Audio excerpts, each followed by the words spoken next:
Vamos a emprender un viaje. Os invito a que hagamos un viaje en el tiempo y en el espacio. Pues muy sencillo.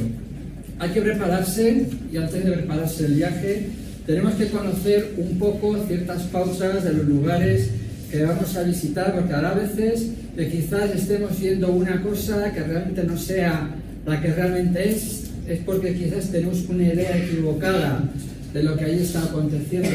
Y esto se nos va a dar en este viaje. Por eso vamos a prepararnos primero para el viaje. Y he elegido voy a parafrasear porque no extendernos demasiado en el tiempo.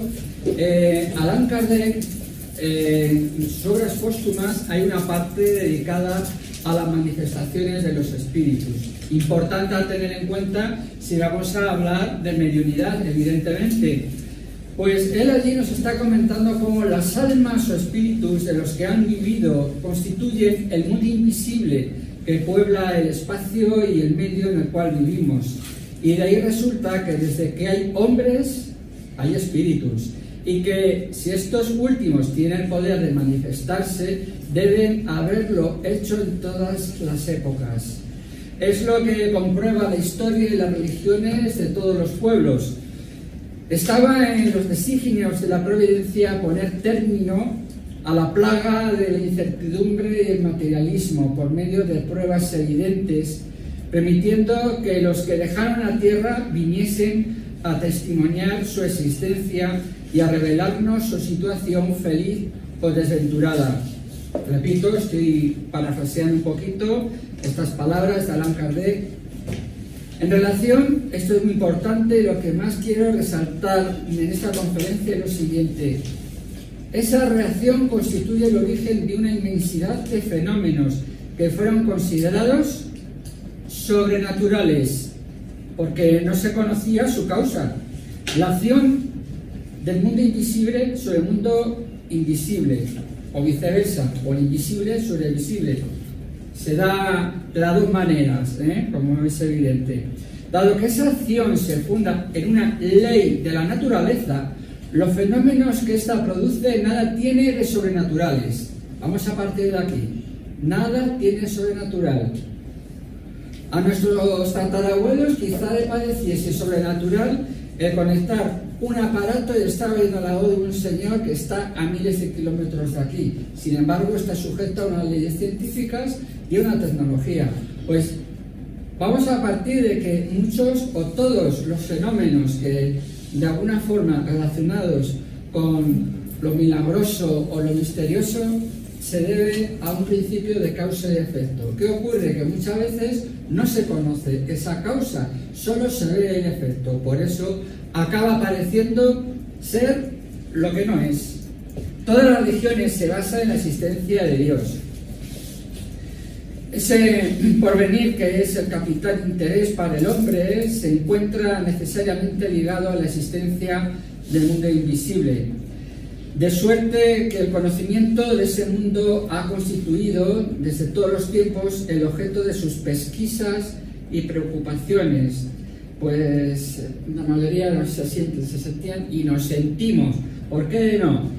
Atraídos, ¿por qué no decirlo? Atraídos por esos fenómenos que vienen desde, no sabemos, más allá del otro lado de la vida, del mundo espiritual, podríamos decir.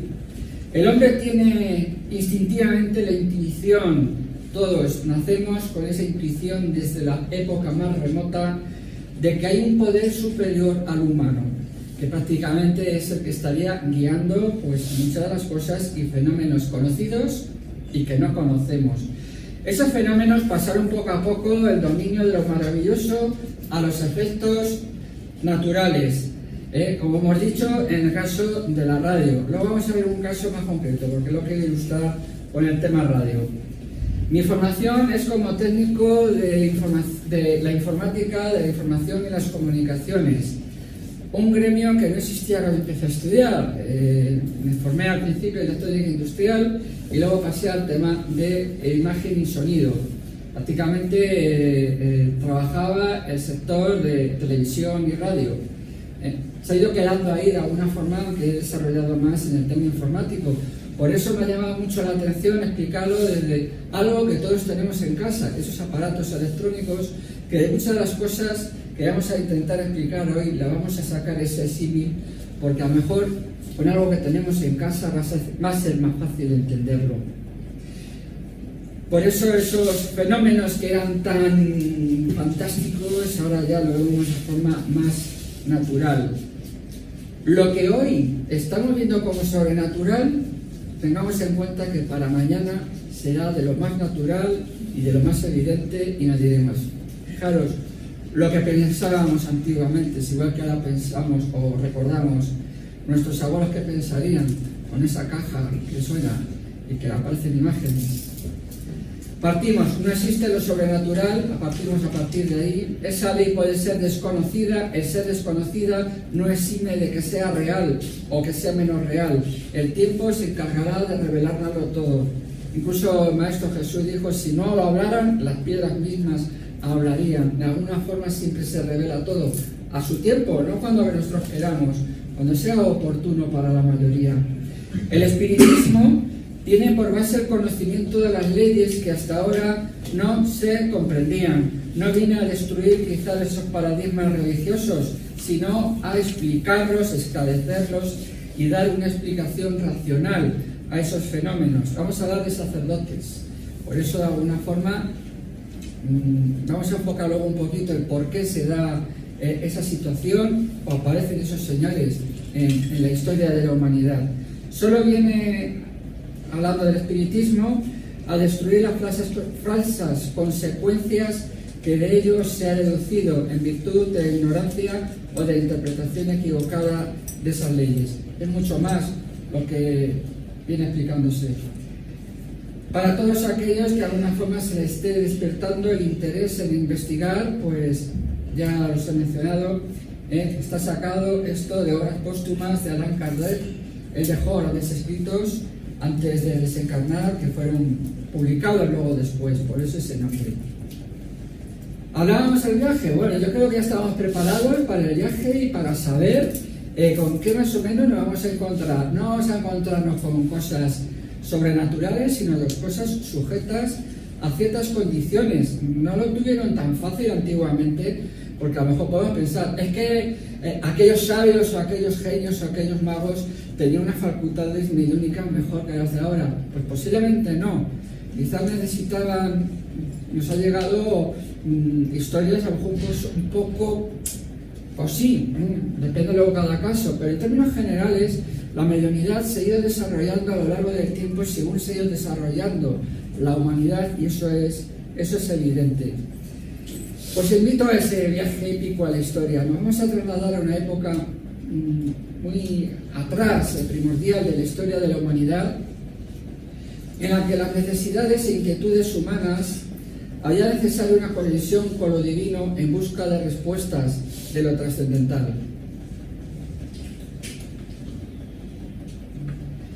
Ellos nos dejaron escritos conocimiento y guía. A lo primero no. A lo primero había veces que la historia no se escribía, luego posteriormente se escribió. Pues muchas veces, a lo largo de ir de boca a boca, la historia que al final se escribe puede haber cambiado mucho, esto es evidente.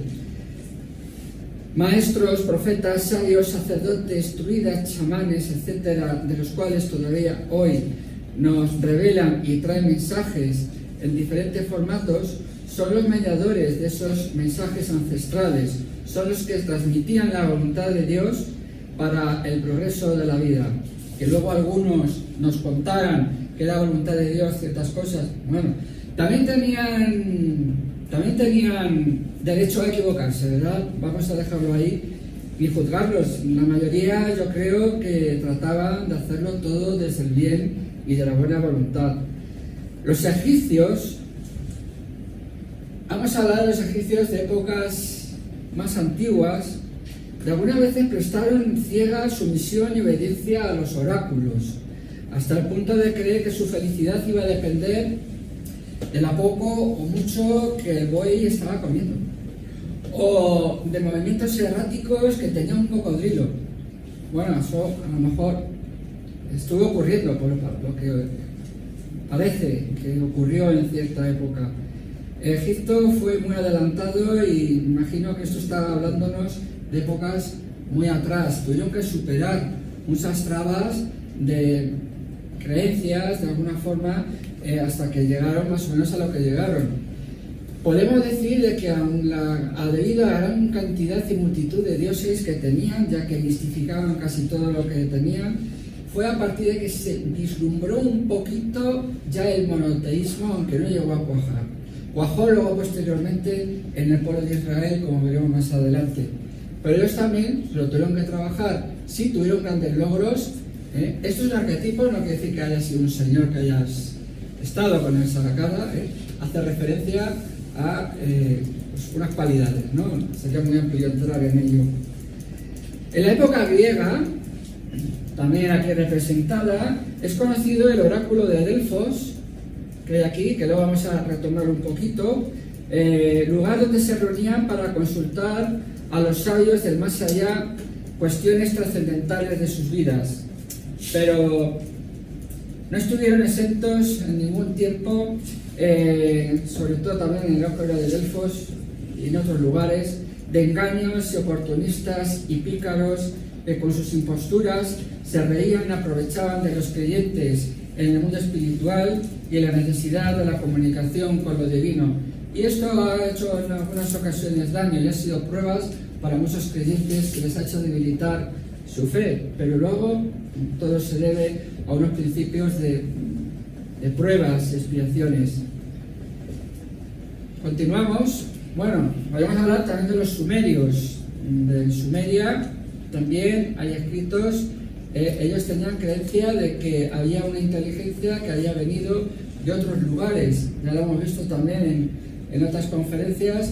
Hubieron, tal vez un arquetipo, no es que a lo mejor viniesen con este aspecto, pero traían esto que sí se sabe que tenía que ver con el conocimiento, con la piña, que de alguna forma introducían, como comentaban algunos investigadores, como si ese conocimiento se lo introdujeran justo ahí también, la llaman glándula pineal o en forma de piña también. Bueno, es una forma quizás de ilustrarlos, pero creo que en algunos aspectos se acercaban. Que había una inteligencia de otros lugares fuera de la Tierra, pues ya casi lo tenemos asumido de que esto se está manifestando cada vez más.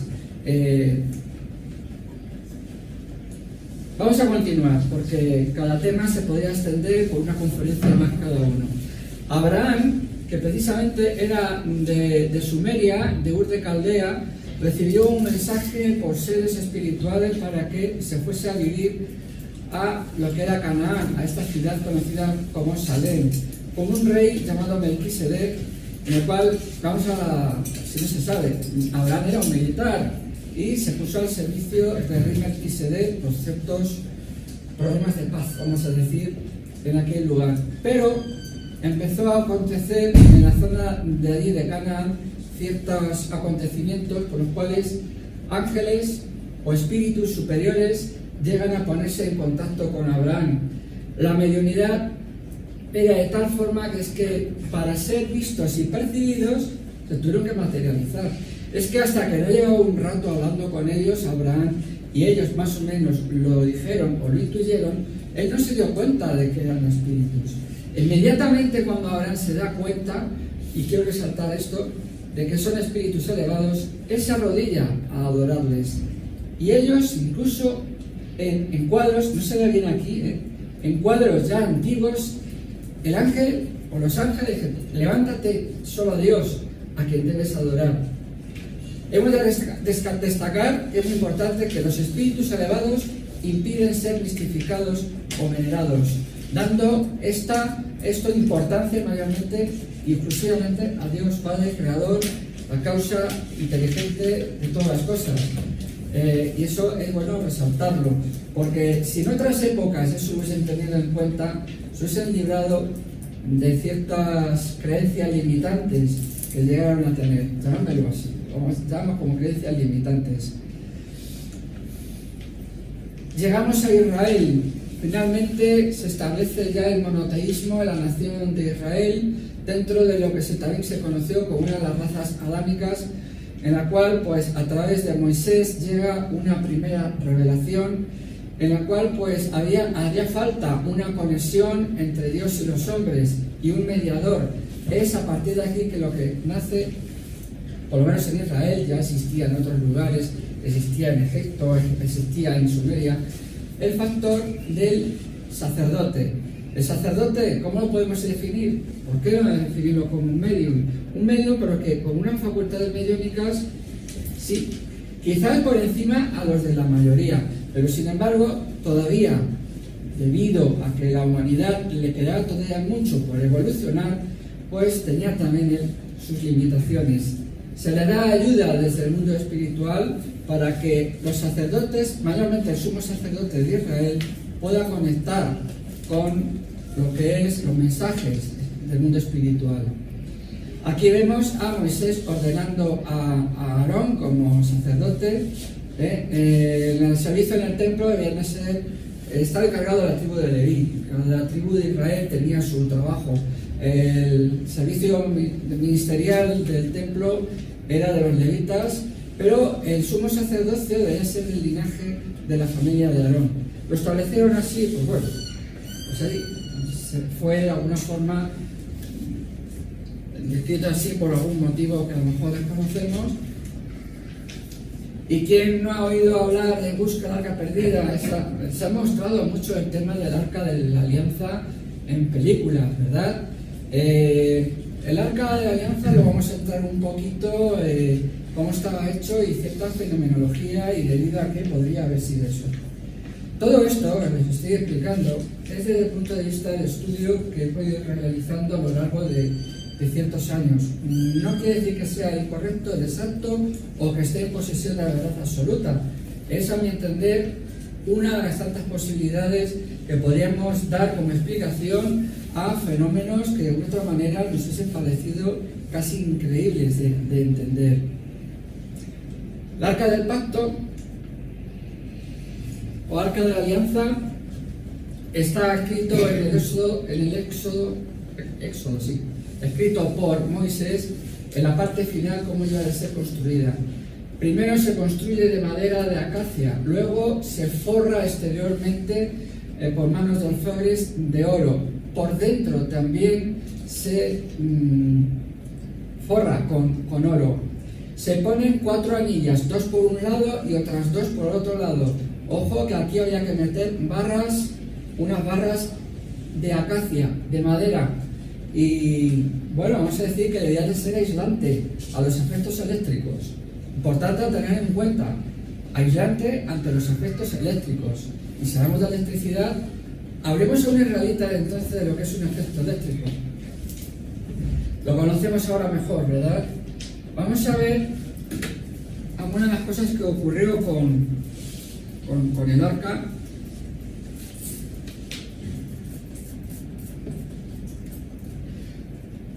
Algunos han hablado de que es un condensador. Yo por las propiedades eléctricas que tiene no me atrevería a decirlo.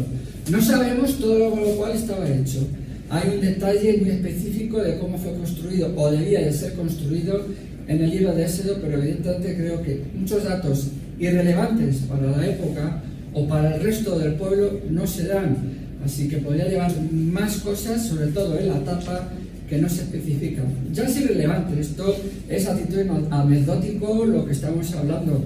Pero sí, de alguna forma, yo entiendo de que había envuelto una energía eléctrica o un cúmulo de energías como energía eléctrica, energía magnética, luz polarizada. Una luz polarizada es un rayo láser. Un rayo láser ya se utiliza en medicina, enfocado a un lugar del cuerpo, puede hacer de que un cálculo renal estalle e incluso desaparezca sin hacer daño al riñón. De alguna forma, a lo mejor ya en el mundo espiritual, tengamos en cuenta el factor rayo láser. También el Maxer. ¿El Maxer qué es? El Maxer está fundado en el funcionamiento del fenómeno de emisión estimulada de radiación enunciado por Albert Einstein en 1916, y de alguna forma un Maxer recibía unas microondas, las amplificaba y las lanzaba. ¿Parece extraño eso? Bueno, eso es lo que está ocurriendo en nuestros teléfonos móviles. Funcionan por microondas y a esos teléfonos les está llegando lo que les llega: comunicación, imágenes y sonido.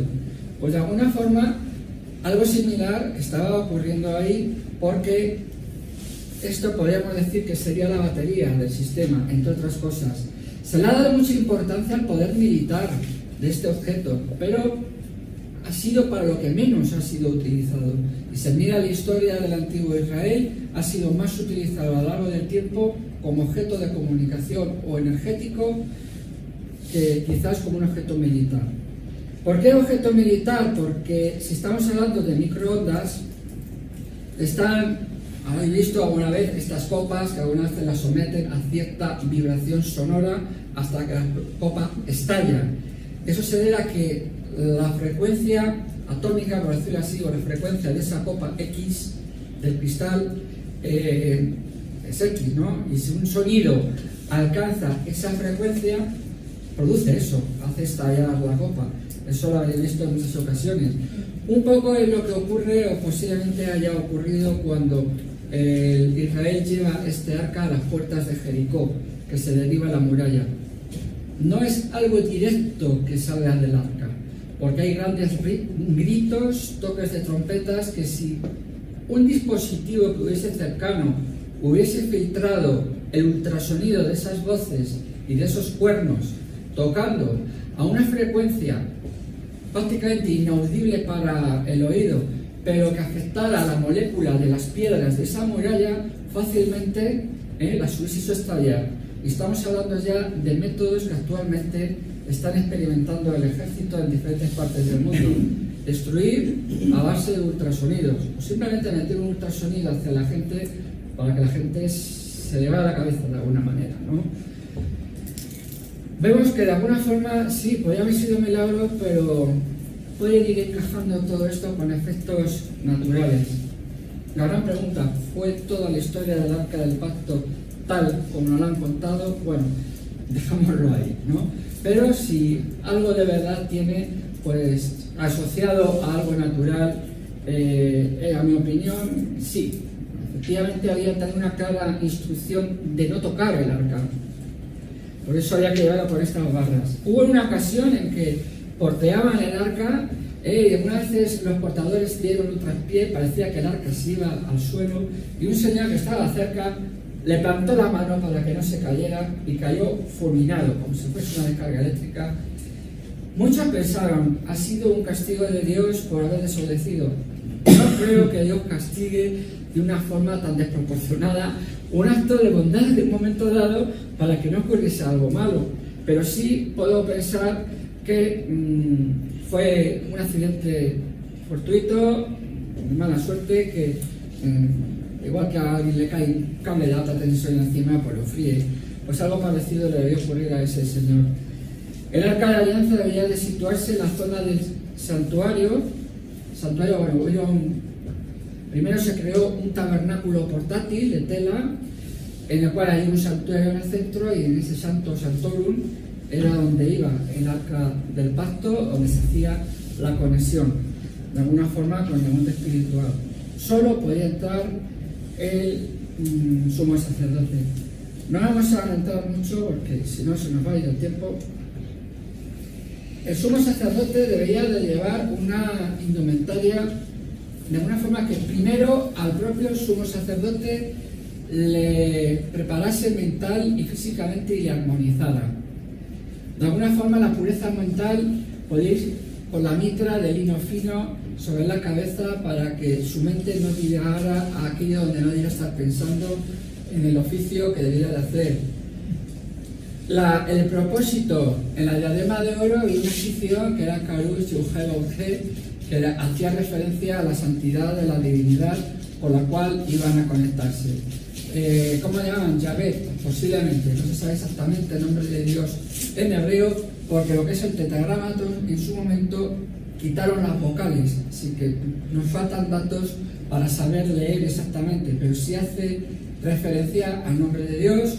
En algunos lugares los han traducido como Elohim, pues con los Elohim o los espíritus debía de conectar, o se supone que debía de conectar el sumo sacerdote. El que llevara calzón de lino fino, una túnica también de lino fino, hacía pensar en la pureza que debía de llevar. Llevaba luego una vestidura azul sin mangas, con dobladillas en forma de campanillas, no sé si aquí lo ven. El caso es que por donde iba pasando el sumo sacerdote se le oía venir, se le oía irse. Si estaba en el santuario trabajando desde fuera le oía, ¿no? Armonizaba el lugar pues con incienso. Pues ya casi nos están viniendo a la mente quizás de un sacerdote de las iglesias modernas, ¿no? Pues todo se remonta a esos tiempos antiguos, ¿no? Era el efod y el cinturón lo que le daba el carácter de ministro para ejercer un servicio ministerial, espiritual en el templo. Llevaba unas sombreras de ónice, llevaba 6 nombres aquí, eran 6 tribus de Israel, y aquí las otras 6 que se situaba ahí. Prácticamente podríamos decir que ahí se estaba sintonizando al lugar donde deberían llegar los mensajes, pueblo de Israel. ¿Cuál debería de ser el resultado de ese mensaje? Iba a aparecer en el pectoral, 12 piedras, una por cada tribu de Israel, diferentes piedras, y si las miramos ya un punto más de laboratorio, son elementos o compuestos de la tabla periódica de elementos que tenemos actualmente con sus propiedades atómicas, valencias, etcétera, ¿no? Cada uno con una característica concreta que ante ciertas circunstancias iba a responder de una manera o de otra.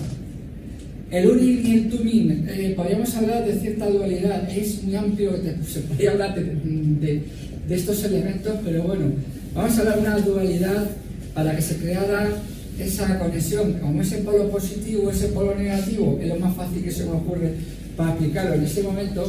Eso no quedaba a la vista, ya que en el pectoral había unos bolsillos donde se ponían estas 2 piedras, estos 2 cuartos, ¿vale? Bueno, hasta ahí, vamos, nos queda algo, no. Todo iba sujeto a unos propósitos, a un estado mental, crear un estado mental y asepsia mental importante para el sumo sacerdote, de manera que entrara al santuario, al Santísimo, de alguna forma, descalzo, estaba pisando Tierra Santa. A lo mejor tendría que estar con los pies al suelo para poder tener mejor conexión con lo divino. Pues de alguna forma podría ser también algo así. Todos son hipótesis, no quiero dar a entender con esto de que crear un paradigma ni nada parecido. Coincide también con otros estudios que se han hecho. En esto sí hay controversias porque a la hora de colocar las piedras deben de tener un orden. Los hebreos escriben de derecha a izquierda y en Occidente de izquierda a derecha. Os haré ilustraciones aquí en Occidente que han colocado las piedras al revés. O quizás son ellos los que lo han colocado. Ya da igual, porque este aparato, vamos a decirlo así, ya no funciona. Pero si estaba sujeto a unas leyes naturales, evidentemente, es que cada vez estoy más convencido de ello. ¿Cómo funcionaba? El sacerdote se situaba en el Santísimo y hacía una oración de petición de ayuda a Dios sobre un tema o un problema que estuviese teniendo el pueblo de Israel, o un miembro de allí, ¿no? de la nación, y él hacía esa oración. Esa era la línea de comunicación más efectiva, la que hacía el sacerdote en una oración hacia Dios, y ya está, llegaba fácilmente, si no a través de otros espíritus elevados, ese mensaje llegaba. Era más difícil en el mundo espiritual comunicarse con el mundo material cuando todavía les faltaba mucho por desarrollar en mediunidad en esos instantes, aquel pueblo y en aquel lugar. Por eso, de alguna forma, cuando el sacerdote habla desde el arca del pacto situada en el Santísimo, la pieza principal del arca del pacto, no lo he comentado antes, es la tapa llamada propiciatorio. En el propiciatorio había 2 figuras de 2 querubines con las alas extendidas. Las alas de los ángeles se refieren mayormente a la velocidad de respuesta, de alguna forma. Iban a un lugar, no quiere decir que evidentemente llevasen alas, eso lo tenemos claro y eso creo que ya lo conocemos. Pero de alguna forma, para ilustrar esa forma arquetípica de los querubines, que era como una acción de protección, porque en el centro del propiciatorio se proyectaba una luz que sí era visible, se le conocía como la luz Shekinah, que significaba que era la presencia de Dios en ese lugar, que quien llegara a ese lugar de alguna forma podía comunicarse y podía efectuarse, no cualquiera, tenía que ser sumo sacerdote. Si entraba alguien que no fuese sumo sacerdote, estaba expuesto a radiación posiblemente. Vamos a decirlo así claramente, a lo mejor buena radiación, no estaba protegido o no funcionaba. Lo más fácil es que no funcionara. La luz Shekinah de alguna forma haría una interacción con la frecuencia molecular del Urinier Tumim, del cual ese mensaje ya codificado o grupo de mensajes codificados pasaba a los hombreras, y era de las hombreras que iban comunicadas. Esto está enlazado en oro, ¿no? Había una conexión con el pectoral del juicio. Pues esto se encendía. Dependiendo del resultado del mensaje, se encendía en cierto orden y algunas se encendían, otros no. Como llegaban letras de los nombres de las tribus de Israel, el sumo sacerdote decía que el Espíritu Santo le ayudaba a decodificar ese mensaje. Hacía falta una codificación que llegaba del mundo espiritual y una decodificación. Esto también ya es lo que ocurre con las ondas de radio. Muchas veces las ondas de radio vienen codificadas y el aparato las decodifica para hacerlas audibles. Algo similar podría estarse dando. Ya digo que bueno, quizás en un futuro, si fuese necesario, se nos contara más o se encontrara más respuestas a todo esto. En el siglo XX se conocieron las propiedades piezoeléctricas de muchos materiales, sobre todo del cuarzo, como al ser sometidos a una corriente eléctrica vibraban. Pues quizás ya de alguna forma nos está dando una respuesta a lo que estaba ocurriendo en este, podemos llamarlo ya display de alguna manera. Al conseguir una frecuencia patrón, podría ser una frecuencia ya modulable, que coincidiese con una frecuencia etérea que llegara desde otro lugar, desde un emisor. En cuanto coincidían las frecuencias, sintonizaba y era escuchado en un aparato llamado superheterodino. Bueno, parece un nombre muy trabalenguas, porque el efecto que se producía, el efecto físico que se producía es superheterodino. Pues esto es un superheterodino. Vamos a llamarlo como llamamos en casa, un aparato de radio. Casi mejor, diría yo. Pues ese era el efecto que se conseguía con estos componentes electrónicos. Están ya en desuso porque igual que quedó en desuso el pectoral del juicio, se nos quedó en desuso estos cuarzos, porque ya la electrónica es digital y ya no recibimos. Todavía algo se recibe en frecuencia modulada y en onda media, pero está en desuso. El mundo va evolucionando y cosas que anteriormente nos servían para comunicarnos, ahora cada vez están quedando más obsoletas. ¿Se puede pasar mensajes a través de la luz? ¿Puedo lanzar yo un rayo de luz con mensajes? Bueno, ¿sabéis que lo tenemos en casa casi todos? A través de la fibra óptica, una fibra de vídeo, de alguna forma por impulsos de luz, estamos recibiendo las señales de internet. Y es un conductor, no es eléctrico, es de luz, de alguna forma, con lo cual estamos recibiendo la señal de internet. Y todas las comunicaciones, mayormente, casi todas las comunicaciones a nivel mundial se está haciendo entre microondas, a través del espacio y a través de estas conexiones. No vamos a tratar más, sino es dar una explicación técnica a ciertos fenómenos. En nuestro viaje podemos conseguir encontrarnos con Hermes Trismegisto, conocido por los griegos, asociado a Thoth el Atlante, quizás también en Imhotep. Hay muchas cosas en las cuales nos hace pensar que quizás era el mismo personaje. Se nos habla de alguien que llegó de un lugar, de otro lugar que no era la Tierra, que enseñó a la raza humana a escribir, entre otras cosas. asociado también a los principios también herméticos. Imhotep también enseña la escritura, pues hay varias cosas que coinciden, y fue el primer constructor de las pirámides en Egipto.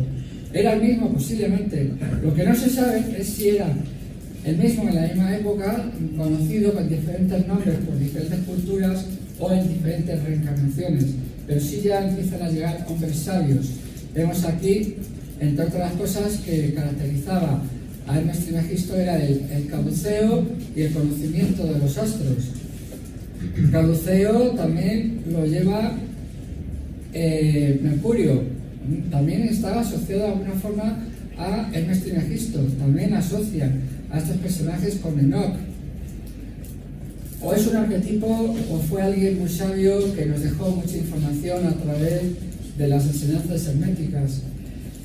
Ha habido confusiones también, muchas veces se ha asociado al caduceo con el símbolo de la medicina, cuando realmente es el símbolo del comercio, quizás también de la ciencia. El de la medicina es la vara de Asclepio o vara de Esculapio, muy parecida también. Pero bueno, aquí nos una explicación de cómo muchas veces interpretar los símbolos y las cosas, cada uno lo ve de alguna manera diferente. Aquí a lo mejor pues está más asumido, pero a lo mejor en América sigue siendo este el símbolo de la medicina. Bueno, tampoco es muy importante, ¿no? Pero sí que habían personajes que de alguna forma estaban ligados a través de ciertos conocimientos del mundo espiritual a la humanidad para que avanzara. Maestros antiguos de Oriente también tenemos a Budai. Muchas veces se ha confundido a Budai con Buda, pero eran diferentes personajes, ¿no?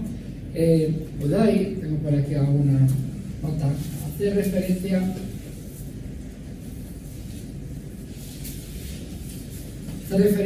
a la escuela budista de Mahayana y le consideran como una encarnación de Maitreya. Bueno, alguien que quizás trajo enseñanzas filosóficas y morales en su día. Pero aquí tenemos a Buda, Siddhartha Gautama, que no tenía que ver, aunque coincidían en muchas cosas, porque finalmente todo lleva atisbo de verdad. Nada lleva la verdad absoluta, pero cada enseñanza lleva un atisbo de esa verdad. Cuando ya hay enseñanzas que van coincidiendo unos con otros, pues ya de alguna forma se va afianzando. Confucio, gran filósofo, del cual a través de su filosofía y sus enseñanzas se crea el confucianismo. Y luego Lao Tse, también un líder religioso y filosófico que enseñaba siempre de palabra. Todo era de palabra, no escribía nada. Hasta que al final hay un momento en que algunos relatos sostienen que él viajó hacia el oeste montado en el búfalo de agua a través del estado de Qin y llegó al paso de Sangu. Y allí el guardián de aquel paso, no estaba hablando nada de hoy, pero era un lugar que él llega y ese guardián le dice: maestro, vengas a mi casa a vivir durante un año y por favor escriba todo lo que sabe, no nos ha dejado nada escrito. Le convenció, finalmente el maestro se dejó convencer, mejor dicho, y fue cuando escribió el Tao Te Ching, uno de los grandes textos espirituales que podemos disponer de la filosofía oriental y origen del Tao. Los profetas bíblicos. Tenemos a Daniel. Daniel estaba deportado en Babilonia. Fue cuando Israel fue deportado a Babilonia. Él era evidente, tenía visiones, tenía sueños, y uno de sus mensajes, en el cual aparece una escritura, dice: Menet, Menet, Kiru Parsi, en el cual dice: tu reino ha sido medido, ha sido hallado deficiente y va a ser eliminado de alguna manera. Tu reino será entregado a los medos y los persas. Bueno, pues el que Daniel dijera eso a Belsasar le trajo duras consecuencias. Algo a lo que se exponen los profetas y los medios, que luego reciban alguna represalia. Efectivamente, luego fue Darío quien invadió Babilonia y pasó al imperio medo, posteriormente persa. Ya llevo 2 pequeñas. También tenemos a Ezequiel. No vamos a entrar en toda la parafernalia de las visiones de Ezequiel porque son muy profundas y pocas teologías se ponen de acuerdo en algunas cosas. Pero sí se puede decir que de alguna forma sí tiene visión de lo que es el mundo mayor, de que hay espíritus más elevados, medios y algo menos, pero dentro ya del mundo espiritual alto, ¿no? Y cómo dependiendo del grado de evolución que ellos tenían una tarea o tenían otra. Y de alguna forma ahí se expresa el orden celestial, vamos a decirlo de alguna manera, ¿no? El orden en el mundo espiritual ya promovido desde la alta divinidad de Dios Padre y también a través de su Hijo, nuestro Maestro Jesús, para que todo vaya acorde de una forma seria y eficaz. Podríamos decir que lo que transmite Ezequiel a grandes rasgos es eso. Coincide muchos arquetipos de Ezequiel con Juan, que también es alguien al que me gusta mucho resaltar, porque ocurrió lo mismo que con Abraham. Cuando Juan se da cuenta, cuando está escribiendo el Apocalipsis, que es un ángel, un espíritu superior, el que le está dando ese conocimiento, se arrodilla ante él para adorarle, y también tal como en este cuadro, y se dice en las Escrituras, el ángel le dice: Juan, levántate, es solamente a Dios a quien debes de adorar. Un punto más en el cual se reafirma que desde el mundo espiritual los espíritus elevados, sobre todo, no dejan ser mistificados ni adorados, y muestran su humildad como obreros en la obra de Dios en el universo y para el bien de todos. Eso es algo que también voy a destacar. Todas las cosas que vienen a lo mejor en el libro de Apocalipsis, esta es una de las que más atención me ha llamado. Juan el Bautista, último profeta, podríamos decir, del Antiguo Testamento, o el primer profeta, o de los primeros profetas del Nuevo. Él ya no iba a poder profetizar, va a venir el Mesías, sino el Mesías ya está con nosotros. Ya él profetizó de que el Maestro Jesús había llegado. Y os invito a que podáis examinar la historia de una de sus anteriores reencarnaciones, el profeta Elías, también con gran poder sobre el mundo natural para poder explicar lo que era espiritual. Medium, pues los profetas podríamos poner que eran grandes mediums que hubieron en la historia de la antigüedad.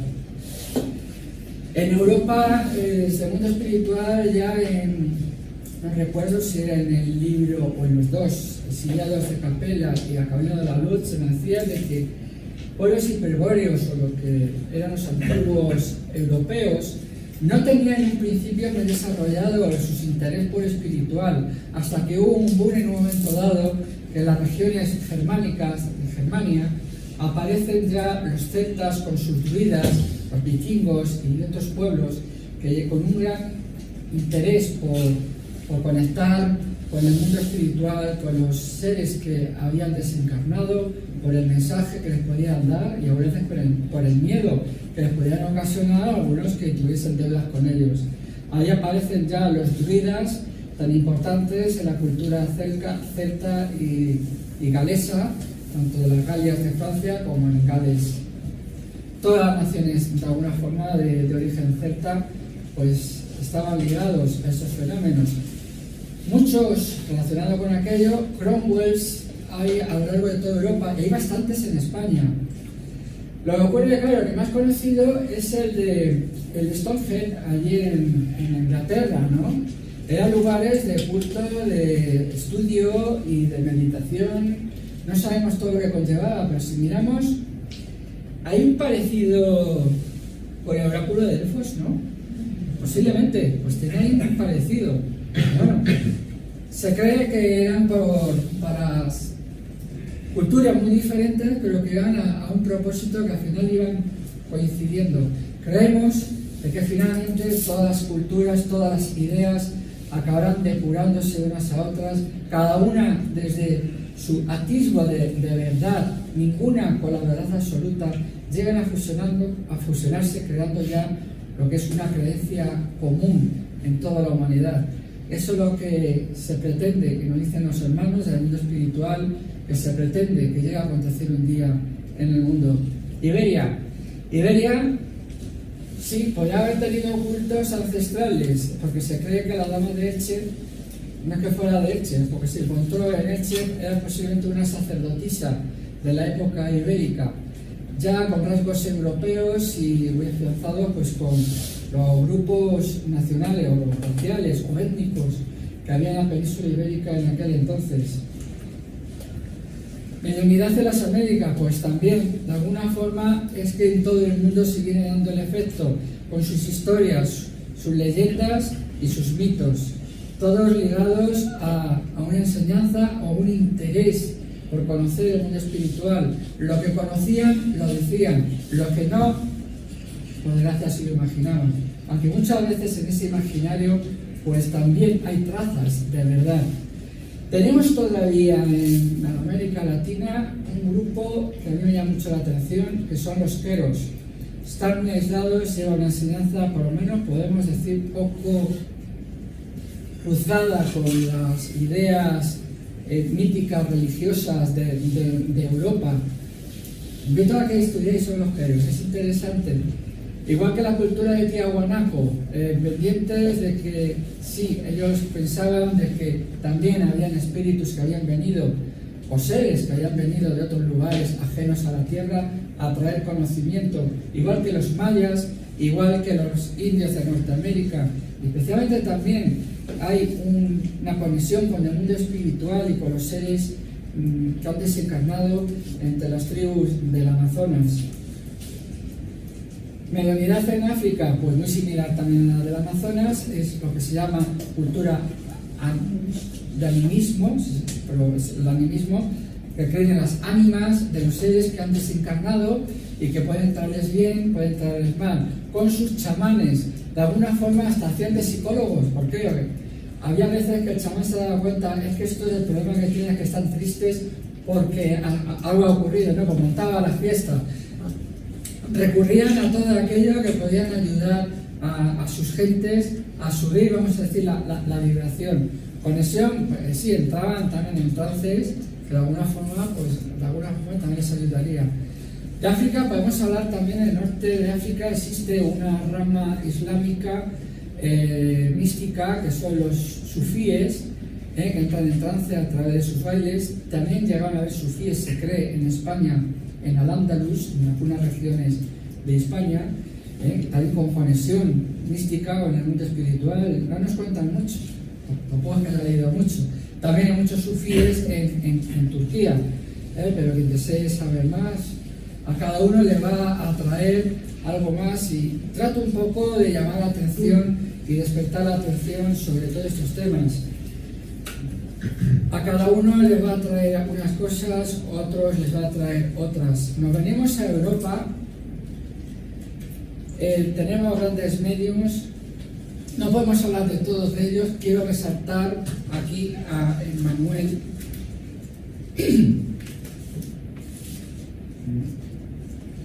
Me cuesta el apellido decirlo. Emmanuel Swedenborg.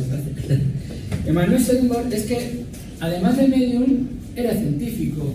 Por eso podemos decir que no está reñido una cosa con la otra, y sí muy asociada, ya que esto a él le ayudó mucho.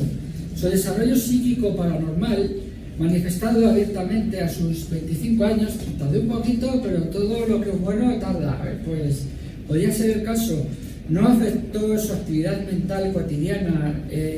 Su labor científica continuó sin interrupciones, no se mistificó tanto que se quedó solo pensando en algo allá, no. Sí, tenía la mente del mundo espiritual, pero también tenía los pies puestos en el suelo. Esa combinación siempre viene siendo buena, de alguna manera. No es extraño que sus extensos conocimientos pues, lo colocaban en un amplio concepto de lo que es la realidad universal, y que no fuera difícil para él entender la existencia de una dimensión suprasensorial y la posición de una interrelación entre esta y el plano físico. Pero no deja de sorprender que él mismo fuera un medium con una facultad tan desarrollada. Pues en este viaje aquí hemos venido a Europa de nuevo. Bueno, Europa, algunos también vivieron en las Américas, en tiempos más modernos. Elena Blavatsky, Sir Conan Doyle, Edgar Cayce, Carl Gustav Jung, con gran poder psíquico y mediúnico. Animo a que le leáis también de él, creo que cada uno, todos le conocen ya a Jung. Y Mesmer creó o descubre lo que es el magnetismo animal, y dentro de sus estudios muy amplios también, él llega a dar ayuda, su información da ayuda a James Brain para desarrollar la hipnosis en 1842. Y continuamos con el viaje. Nos vamos a España, pero a una época más antigua. Aquí también hubo grandes místicos como San Juan de la Cruz, Teresa de Ávila o Santa Teresa de Jesús, podemos también llamarla, más conocida como Santa Teresa de Jesús, grandes místicos en España de época más antigua, que también es más moderno. Se me ha colado Yolanda de Ángelis en España. Bueno, pues sí, no era Yolanda de Ángelis, era Sor Juana Inés de la Cruz. Ella nació en el reino de Nueva España, entonces era España. Era lo que actualmente es Centroamérica, México y un tercio de Estados Unidos. Era el reino o virreinato de Nueva España. No da tiempo a hablar mucho de ella, pero ya sabéis, fue la anterior reencarnación de Joana de Ángelis. Ya fue posteriormente cuando reencarnó como Joana de Ángelis. José María Fernández Colavida. Él, con sus inquietudes, sus investigaciones, voy a leer algo más acerca de él, pero creo que el tiempo no lo va a permitir, pero bueno. Él conoce a Ramón Layer y Pomares, este otro señor, que aunque sí, era de Alicante, pero él vivía, creo que era marino, vivía en Marsella, y conoció allí a José María Fernández Colavida y él le regaló el libro de los espíritus en francés. El impacto que tuvo en él, no hace falta que lo digamos, pasó a ser lo que conocemos como el Allan Kardec español, de alguna manera. Él empezó a traducir los libros de la codificación espírita, montó una librería para distribuirlos, y fue allí cuando en una ocasión solicitó a su amigo Allan Kardec 300 libros de contenido espírita, todos para traerlos aquí en España. Cuando llegan a España, en el puerto de Barcelona, debido al famoso auto de fe de Barcelona de 1861, le quemaron los libros. No fue nada nefasto, ya que como en el auto de fe se mencionaba el obispo de la ciudad que consideraba una herejía y que se estaba apoderando del mundo, pues eso a la gente le despertó la atención, y más que acallar el mensaje espírita de entonces, lo hizo resurgir más de alguna manera. Capitán Layer, importante, era capitán porque era marino mercante, le ocurrieron muchas cosas, no da tiempo a mencionarlas todas, y bueno, tenemos algunos más. Amalia Domingo Soler. Había mucha conexión también entre Fernández Colavida con Alberico Perón para lo que es la divulgación del espiritismo en España. Tampoco hay que olvidar que también un personaje, Manuel González Soriano, que también aportó lo suyo. Esta biografía la podéis encontrar en la página web de la Federación Espírita Española, donde vienen todas las biografías de estos antiguos medios y divulgadores espíritas de España y muchos más, y de otros lugares, ¿no?, del mundo. Como por ejemplo Vicente Torres Solanot, Miguel Delibes, Manuel Sanz Benito, Salvador Selles y Ángel Aguarot Ayerbe. Quiero hacer especial mención a Rafael González Molina, que nació en Madrid en 1920, que algunos de aquí le habéis conocido. No sé qué decir de él porque seguro que vosotros le conocéis mejor. Yo voy a hablar un poco de la información que dispongo. Rafael González Molina le tocó comenzar a trabajar muy de joven, a temprana edad, pero sin embargo él mantenía gran pasión por leer a grandes escritores como Víctor Hugo y Alejandro Dumas. Con el tiempo tuvo que emigrar él y creo que a su señora, doña Manuela Morata, si me equivoco me corregís. Tuvieron que emigrar a Brasil, a Sao Paulo, en 1854. Y allí conocieron a otro matrimonio espírita que poco a poco le fueron hablando acerca de la doctrina. Algo había que para Rafael no parece que no le acababa de cuajar, hasta que finalmente cae en sus manos el libro del Evangelio según el Espiritismo, lo cual él al leerlo, y ellos, los dos, al leerlos dijeron que aquello era lo que llevaban tanto tiempo buscando. Y precisamente yo, también, en un momento dado, sentí eso mismo, y por eso estoy aquí. Era lo que durante tantos años, 40 años, he estado buscando respuestas de diferentes lugares, que no viene a cuento contarlo, ¿no? Pero también me siento identificado con esto. Empezaron a asistir a un centro espírita allí en Sao Paulo, no sé exactamente si se llamaba Centro Espírita Hermano X o Hermano 10. Bueno, ellos empezaron a asistir allí. En ese centro cursaron los pases espíritas, cursos de mediunidad, cursos para dirigentes, trabajos de caridad, trabajos de mesas mediúnicas, atendiendo a espíritus sufrientes, impartiendo conferencias con la Federación Espírita de Sao Paulo. Finalmente vuelven a España en 1967, si no me equivoco, y luego 10 años después es cuando Rafael crea la revista de divulgación espírita. Los primeros números eran fotocopias, y a ver que iban siendo leídos, pues empezó ya a llevarlo a la imprenta, y viendo de que también iba teniendo éxito, pues ya empezó a llevarlos a los kioscos. Él llevaba a los kioscos la revista espírita hasta el año, según tengo aquí los datos, 1997. Promovió la legalización, sobre todo lo que podemos más destacar, la legalización del espiritismo aquí en España. Él llevó libros espíritas al Estado para que fuesen autorizados y sellados. Presentó estudios y primeros estatutos de la Asociación Espírita Española, y después de mucho trabajo, en 1981, pudo legalizar el espiritismo aquí en España. En el 82 funda la Federación Espírita Española, precisamente he hecho antes referencia a la web, donde se pueden encontrar grandes biografías de estos divulgadores de la doctrina espírita. Y luego ya, lo que fue en 1992, por esa época, funda el Centro de Estudios y Divulgación Espírita, conocida por CEIDE, con un congreso de 3 días que se hizo en el Palacio de Congresos de Castellana, con el tema de espiritismo certero, paradigma de la humanidad, con 700 congresistas.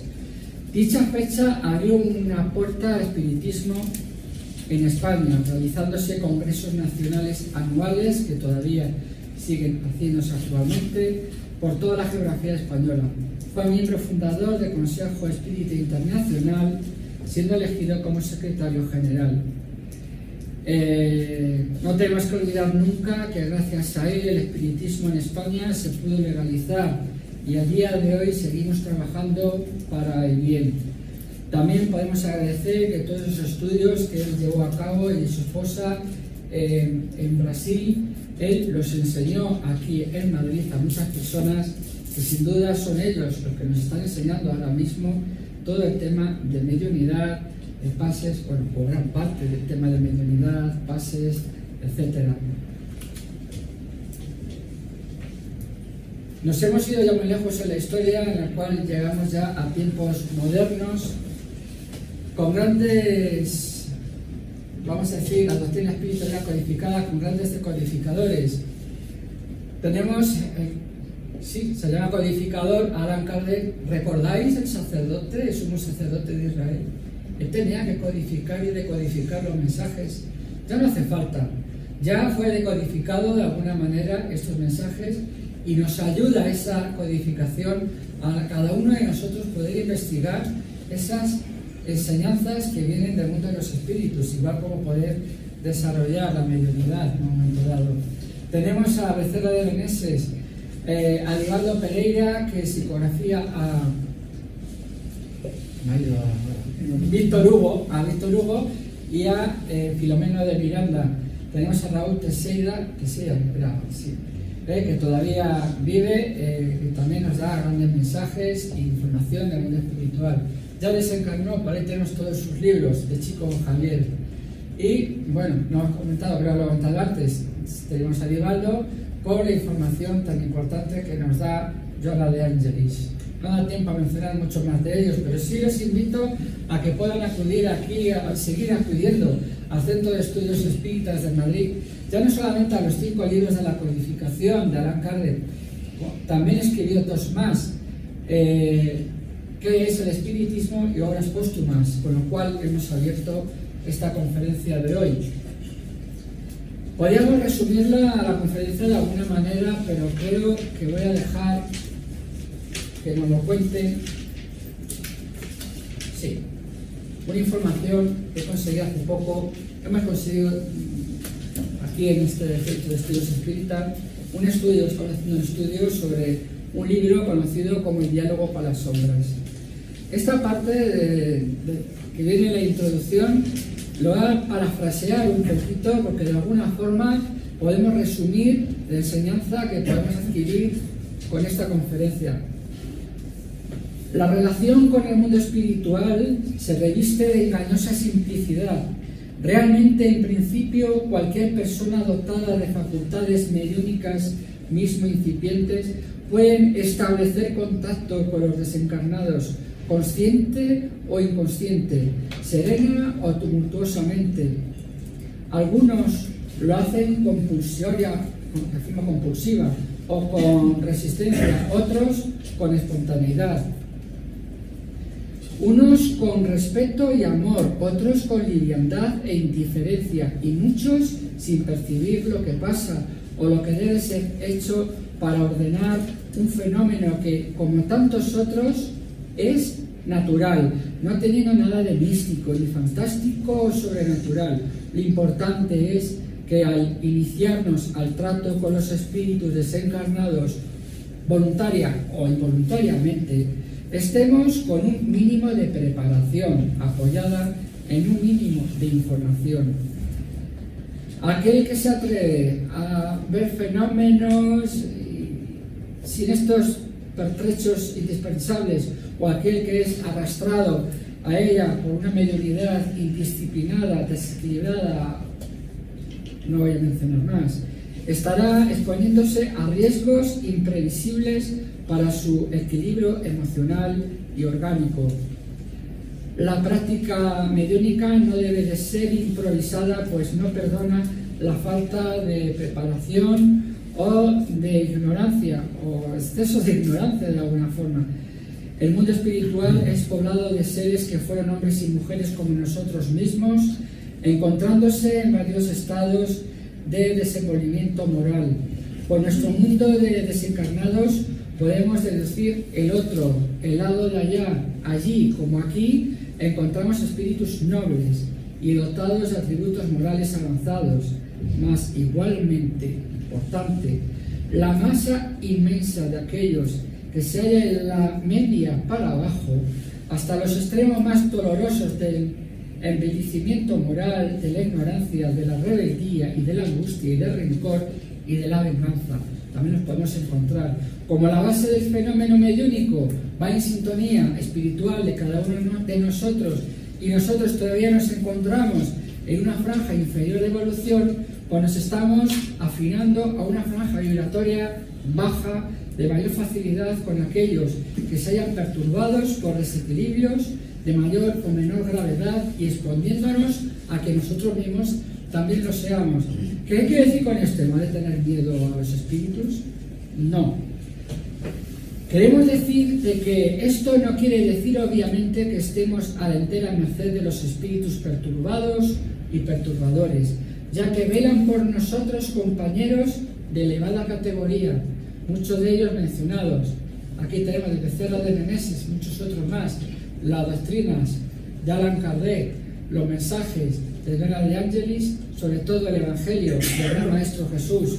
Pues todos ellos velan por nosotros, compañeros de elevada categoría, siempre dispuestos a ayudarnos, mas no nos podemos olvidar de que ellos no pueden hacer por nosotros las tareas que nos incumben a nosotros. O sea, no van a hacer el trabajo que nos corresponde hacer a nosotros, ni librarnos de las pruebas, pero sí mucho pueden hacer por ayudarnos desde nuestro libre albedrío a poder aguantar y afrontar esas pruebas.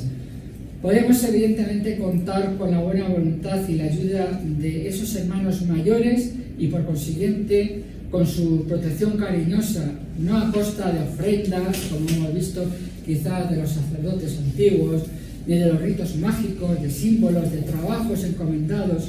Eso ya no es necesario en estos tiempos, ya que más con un procedimiento recto por el cual procuremos desenvolver en nosotros mismos el esfuerzo moralizador, el aprendizaje constante y la dedicación desinteresada en el mensaje, en el semejante, perdón. Nunca somos tan pobres de bienes materiales y espirituales que no podamos donar algo a los demás. Debemos de ayudar a nuestros compañeros igual que nuestros compañeros nos ayudan a nosotros. Es con esto que las actitudes que nos aseguramos la asistencia de estos hermanos más experimentados y evolucionados, no para librarnos de nuestros dolores ni para cumplir mandatos nuestros que les estemos exigiendo, sino para atender, poder conocerlos de alguna forma, tener el privilegio de tener su presencia amiga, de su inspiración oportuna, su ayuda desinteresada en aquello que fuera realmente provechoso a nuestro espíritu y no en aquello que juzgamos que nosotros estamos deseando o queramos. Muchas gracias.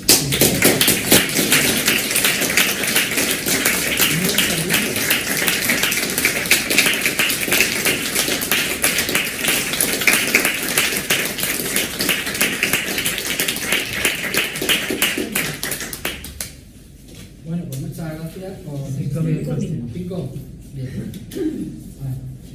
Pues tenemos 5 minutos para preguntas y respuestas. Llevo un rato la mano levantada. Solo quería saber sí. en dónde se puede mirar que San Juan Inés de la Cruz es la antigua, la anterior encarnación de Jonari Angelis. ¿En la Federación Espírita Española? A ver, estaba... Había mencionado, es que se confunden algunas veces los nombres. El primer nombre era... Hemos hablado de Sor Juana Inés de la Cruz. Sí, pero has dicho que... Era la anterior reencarnación a Jonari Angelis. Sí. ¿Hay algún lugar concreto? Hay referencias. Bueno, si no lo busco, no hay ningún problema. Muchas gracias. Hay un libro que es Te Perdono, que relata la vida de ese espíritu, al menos hasta que llega a... No, el libro de Te Perdono no es de Juana de Ángeles. No, Es de la vida de Teresa de Jesús. No sé si en alguna ocasión, en alguna conferencia, pues se ha llegado a decir. Hay varios reencarnaciones.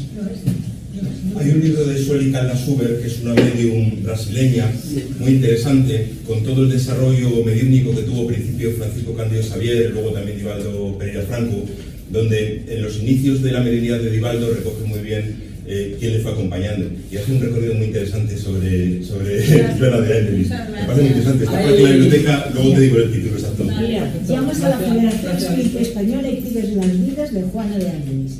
Y te dicen todas las que ha tenido. No solo la de Sor Juana de la Cruz, ha tenido otras mucho más importantes que esa.